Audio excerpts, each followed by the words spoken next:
ஒடுக்குன நேரத்தில் தான் அவளுக்கு ஒரு எண்ணம் வருகிறது, கர்த்தரை குறித்த ஒரு எண்ணம். கர்த்தரை குறித்த எண்ணம். இன்றைக்கு அப்படித்தானே மனுஷ வாழ்க்கை சந்தோஷமா இருக்கும்போது தன்னை உண்டு பண்ணின தேவனை மறந்து மனுஷன் என்ன செய்கிறான்? வாழ்கிறான், மறந்து வாழ்கிறான். நெருக்கம் வரும்போது தான் கர்த்தரை தேடுறாங்க. அதுபோலதான் இஸ்ரவேல் ஜனம் நெருக்கம் வந்த வேளையில கர்த்தரை தேடினாங்க, பெருமூச்சு விட்டாங்க. யெகோவா தேவன் எங்களை காப்பாற்றட்டும், எங்கள் தேவனாகிய கர்த்தர், எங்கள் ஆபிரகாம், ஈசாக்கு, யாக்கோபு தன்னுடைய தேவன் எங்களை விடுவிக்க வேண்டும் என்று சொல்லி பெருமூச்சின் சத்தம், அவருடைய பெருமூச்சின் சத்தம் தேவ சமூகத்தில் எட்டுனது.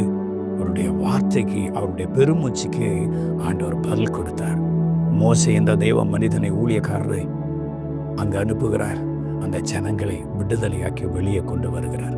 இந்த நாளிலே இந்த சத்தத்தை கேட்கிற அருமையான சகோதரனே, சகோதரியே, அருமையான மகனே, மகளே, தேவ பிள்ளையே, கர்த்தர் உன்னோடு பேசி கொண்டிருக்கிறார். இந்த பெருமூச்சின் சத்தமா வேதனைப்பட்டு ஒடுங்கி கொண்டு உங்க வீட்டில் இருக்கிறீங்களா, வேலையில் இருக்கிறீங்களா, தொழில் செய்கிறீங்களா, படித்து கொண்டிருக்கிறீங்களா, எந்த சூழ்நிலையில் நீங்க இருந்தாலும் கர்த்தர் உங்களை நேசிக்கிறார். கர்த்தர் உங்களை நேசிக்கிறார். அன்றைக்கு இஸ்ரவேல் ஜனங்களை விடுதலையாக்க மோசே என்ற ஒரு ரட்சகன் தேவன் எழுப்பினது போல இந்த நாட்களிலே உங்களை ரட்சிக்க ஒரு ஆண்டவராகிய இயேசு கிறிஸ்து என்ற ஒரு தேவன் நமக்கு இருக்கிறார். ஒரு ரட்சகர் நமக்கு இருக்கிறார். ஒரு மீட்பர் நமக்கு இருக்கிறார்.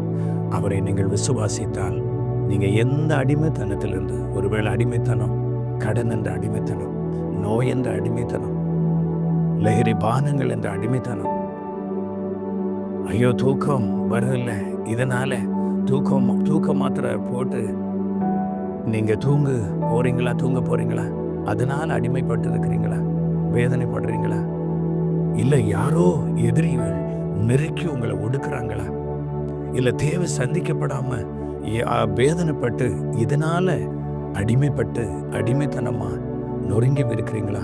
இயேசு உங்களை விடுதலையாக்க விரும்புகிறார். கர்த்தராகிய இயேசு கிறிஸ்து உங்களை விடுதலையாக்க விரும்புகிறார். இயேசுவை இடம் கொடுத்தா நிச்சயமாய் கர்த்தர் உங்கள் வாழ்க்கையை ஆசீர்வதிப்பார். ஃபுல் வீடியோவை பார்க்க ஹேண்டில் கீழே இருக்கிற ப்ளே பட்டனை கிளிக் பண்ணுங்க.